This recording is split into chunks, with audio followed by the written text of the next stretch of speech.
नमस्कार दोस्तों, मैं राज पांडे। आप देख रहे हैं आरसीएन टुडे। आप सभी का आरसीएन न्यूज़ टुडे चैनल पर हार्दिक स्वागत है। इस चैनल के माध्यम से लगातार आपको सबसे सही, सबसे सटीक जानकारी दी जाती है। वही जानकारी दी जाती है जो पूर्ण सत्य होती है। यूपी के माध्यम से पीईटी का नोटिफिकेशन जारी कर दिया गया है, लेकिन दोस्तों अब की बार रिकॉर्ड आवेदन हो सकते हैं, जिसका डाटा अब तक मुझे प्राप्त हो चुका है। क्योंकि पहले ही दिन जैसे ही प्रक्रिया को आगे बढ़ाया गया, अब तक का रिकॉर्ड मैं बता रहा हूं सुबह 6 बजे का, दोस्तों 16,000 आवेदन हो चुके हैं। बताइए। और मुझे ऐसा प्रतीत होता है अब कि आंकड़ा 40-45 लाख पार हो सकता है। अब की का आंकड़ा 40 से 45 लाख पार हो सकता है। यानी कि यूपी के माध्यम से पेट का नोटिफिकेशन जारी होने के बाद अभ्यर्थियों में खुशी की लहर है, लेकिन कंपटीशन भी अब की बार बढ़ गया है। कंपटीशन भी अब की बार बढ़ गया है। आपको बता दें, अगर आप पीईटी की तैयारी कर रहे हैं तो भैया बेहतरीन ढंग से तैयारी करिएगा, नहीं तो आने वाली भर्ती में परसेंटाइल इतना हाई होगा कि आपका मुख्य परीक्षा के लिए चयन हो पाना संभव नहीं होगा। सही रूप से आवेदन करिएगा। कोई भी गलती हो तो उसे बार बार देखिएगा।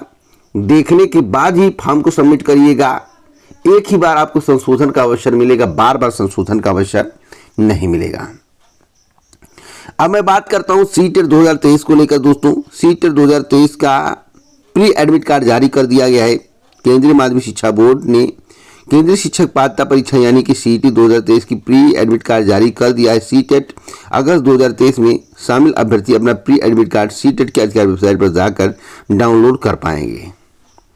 20 अगस्त 2023 को किया जाना प्रस्तावित है। सेंटर जो है 60 से 80 किलोमीटर रेंज में दिया गया है। ज़्यादातर अभ्यर्थियों को 100 में 80% अभ्यर्थियों को नज़दीक सेंटर देने का प्रयास किया गया है। अब मैं बात करूंगा शिक्षकों के 5,180 पदों पर भर्ती के रास्ते को लेकर दोस्तों, जो कि साफ हो चुका है। आपको मालूम होगा कि टीटीपीटी भर्ती का विज्ञापन उत्तर प्रदेश माध्यमिक शिक्षा सेवा चयन बोर्ड के माध्यम से निकाला गया, लेकिन जब आदेश आया कि नई शिक्षा सेवा आयोग के माध्यम से इस भर्ती को संपन्न कराया जाएगा, तो आपको मालूम होना चाहिए कि उत्तर प्रदेश शिक्षा सेवा चयन आयोग विधेयक 2023 को कैबिनेट की मंजूरी मिल चुकी है। इस चैनल के माध्यम से सबसे पहले बताया गया था कि अगस्त माह से ही प्रक्रिया आगे बढ़ेगी, अगस्त माह से ही पटरी बिछेगी रेल की।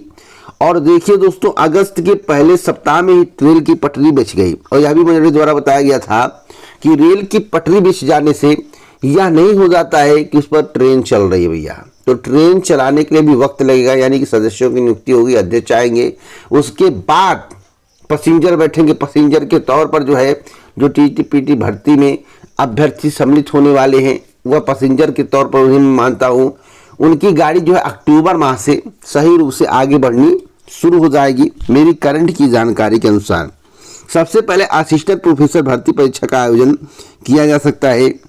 युवाओं का प्रदर्शन आज भी होगा। रोजगार अधिकार अधिनियम जो भी होता है आपको मालूम है, और रोजगार अधिकार अभियान के तहत बुधवार को पत्थर गिरजाघर पर छात्र प्रदर्शन करेंगे। इसके लिए संयुक्त युवा मोर्चा के पदाधिकारियों ने मंगलवार को डेलीगेशियों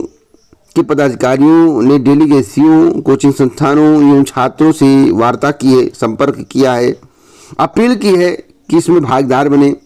युवा मंच के संयोजक राजेश सचान, अनिल सिंह, रजत सिंह, राम बहादुर पटेल ने कहा कि सरकार रोजगार देना नहीं चाहती है, हमें रोजगार लेना पड़ेगा, लेना नहीं छीनना पड़ेगा, ऐसा कहा गया है। तो अब क्या सरकार नई शिक्षा सेवा आयोग के गठन के बाद तो क्या रोजगार देना शुरू कर देगी? इस पर भी पूरी चर्चा करेंगे, वीडियो को पूरा देखिएगा। अब मैं सबसे अच्छी खबर बताना चाहता हूँ यूपी की पेट के साथ नए आयोग पर कुछ और महत्वपूर्ण जानकारी दूंगा। वीडियो को स्किप मत करिएगा, देखते रहिए। यूपी को जो है संशोधित जो है डाटा भेज दिया गया है उत्तर प्रदेश लोक सेवा आयोग के माध्यम से।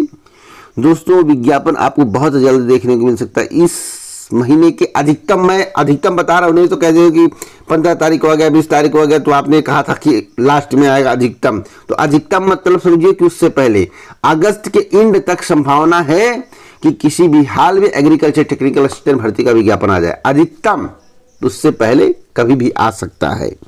तो डाटा भेज दिया गया है, किसी को परेशान होने की आवश्यकता नहीं है। बहुत जल्द उत्तर प्रदेश लोक सेवा आयोग ने अपनी कार्य को पूरा किया है।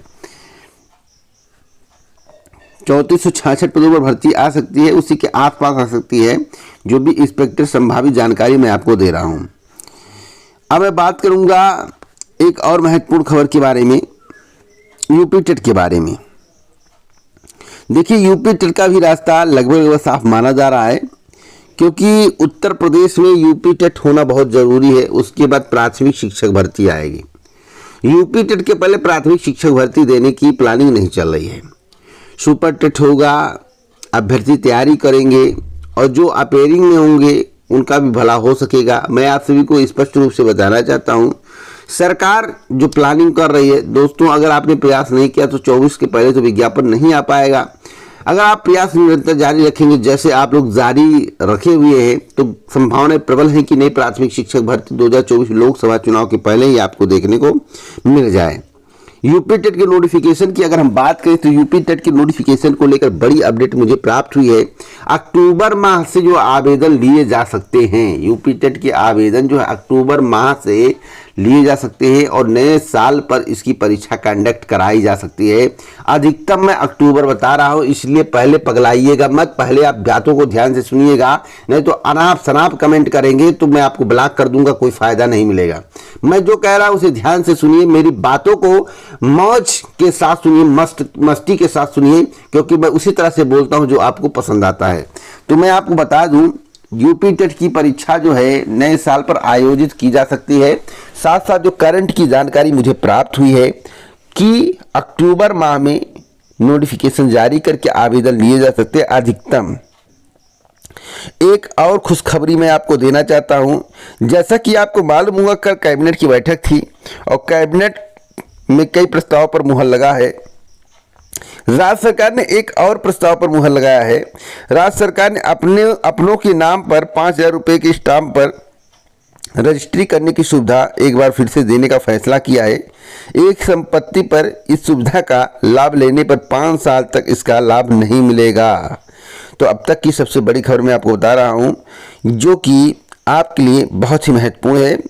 और एक और महत्वपूर्ण जानकारी देना चाहता हूं, दुधवा नेशनल पार्क के विकास व पर्यटन स्थल विकास के लिए सिंचाई विभाग की जमीन लेंगे।